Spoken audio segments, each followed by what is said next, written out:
What's going on, Aces? Welcome back to the channel. I hope that all of you are having an amazing weekend. It's cold and dreary and rainy here, so I'm like, let me knock out some videos and bring the people some stories. So Jussie Smollett has recently checked himself into rehab. So the Empire actor Jussie Smollett checks into rehab after, quote, extremely difficult past few years. After a highly publicized trial and conviction, Smollett was sentenced to jail time and probation last year for staging a hate crime, and his appeal is ongoing. This article was written the 19th, which was yesterday. Jussie Smollett is seeking help at a rehab facility after a difficult few years in the public eye. So EW Entertainment Tonight has confirmed that the Empire actor, who's 41 years old, has entered an outpatient treatment program, though no specific details on his care or the length of the program have been revealed. Well, they shouldn't, because what in the HIPAA violation is that?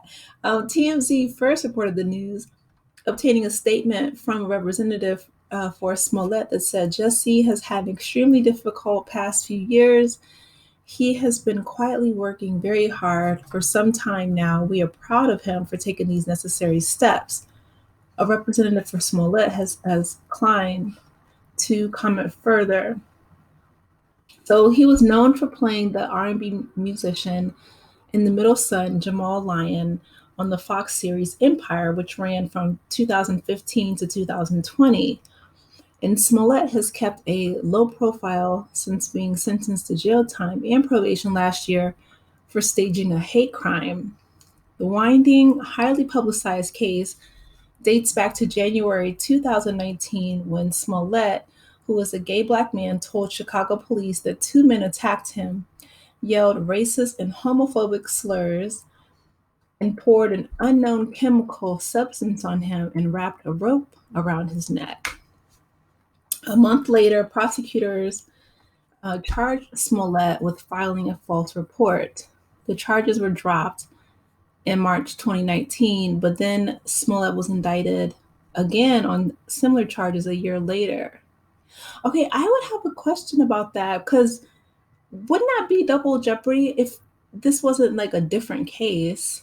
Why did they drop the charges and then indict him a year later? I think it was probably because of the public outrage.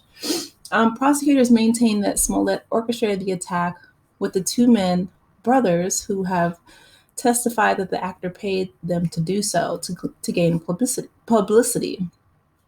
Smollett was convicted on 5 counts of disorderly conduct in December 2021.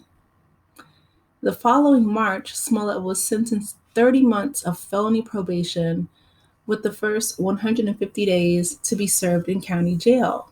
He was also ordered to pay $120,000 in restitution to the city of Chicago.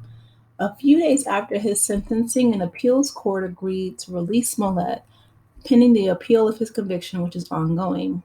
Smollett has consistently denied any wrongdoing and testified that there was, quote, no hoax. Okay, a few things, right? I am glad that he is going into rehab and getting the help that he needs. I feel like, anytime people recognize that there's a huge issue, that's always really helpful. So kudos to you, Jussie, for that. It is unfortunate, right, that he concocted this story. I think people were saying that the reason why he hired the two brothers, allegedly, in this story in Chicago, which didn't make sense, right? It was one of the coldest nights out of the year, and he said that he was going for a Subway sandwich at like 2 or 3 in the morning, and they had on, like the MAGA hats and all this stuff. And, 2020 was a very volatile year, right? Like, not only were we in the throes of a global pandemic, but also after George Floyd, there was a racial reckoning like people, had not seen in a very long time. I don't think since the civil rights movement, there were protests all over the world. So I don't know if that's what fueled him on, but I heard that it was because he felt like he was underpaid on Empire. And that could have, very well been the case. I think that it is unfortunate, that he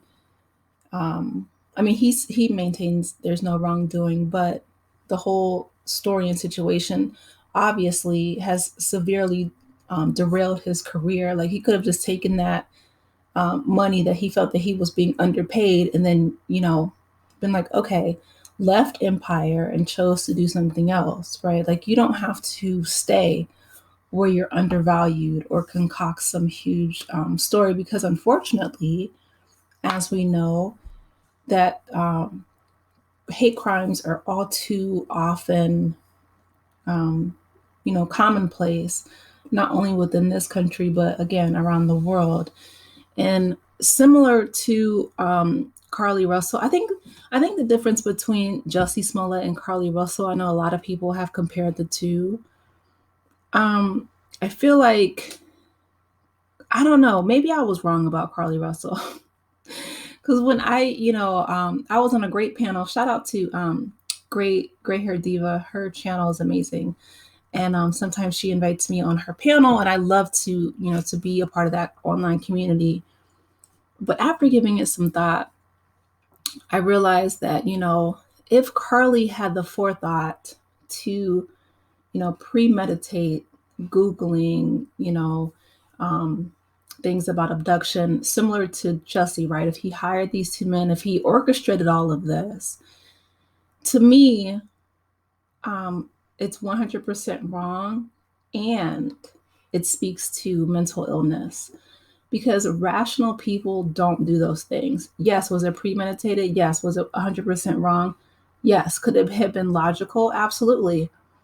But when I say mental illness, I mean like whether it's, it could be CPSD, right, which is like complex post traumatic disorder.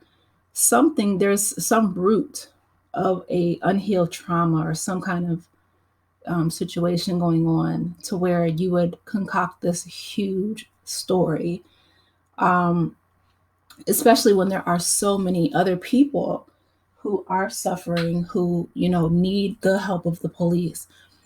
Here's my last thought with this situation, right?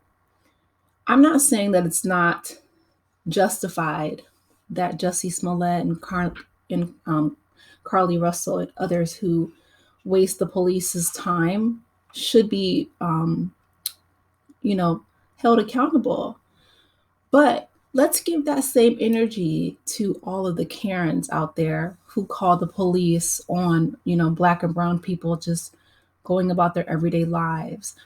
I have, and other content creators have, so many stories about Kim and Corey Bierman, who call the Atlanta police to their house like they're their own personal concierge to break up, little petty fights between them. And then we just saw them at an airport recently, going who knows where. I think Kim was having some kind of rejuvenation surgery, but they're not taking their fines and court costs seriously.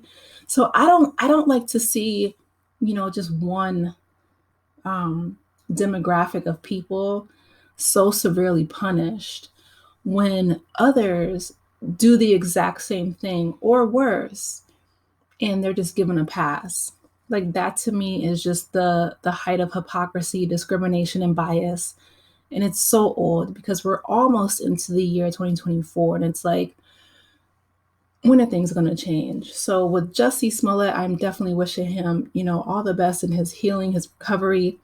I hope that, he has his siblings around him. Journey Smollett is one of my favorite actresses, but he does fortunately have the resources to receive adequate treatment. So I really hope that he finds that healing that is needed, because I feel like, people who have addiction issues and substance abuse issues, oftentimes that stems from an untreated, wound that needs to be healed as well. But anyway, again, I want to hear from you guys. Let me know your thoughts. Again, I hope, Jussie is doing well. I would personally like to see him be able to come back. There's so many, comedians and people who have said and did racist things that have come back and had, you know, thriving careers. So Jussie, once you get the healing you need, just, come back, start a YouTube channel like Nene or do whatever you need to do. But I mean, we all make mistakes. We're all human. Chalk it up to the game and, and get to work. But I want to hear from you guys. What are your thoughts? Please be sure to like the video if you have not already. It does me a huge favor. It's a free way to support the channel. Also subscribe if you haven't done so yet. And I will talk with you later. Take care, Aces. Stay warm out there. Bye.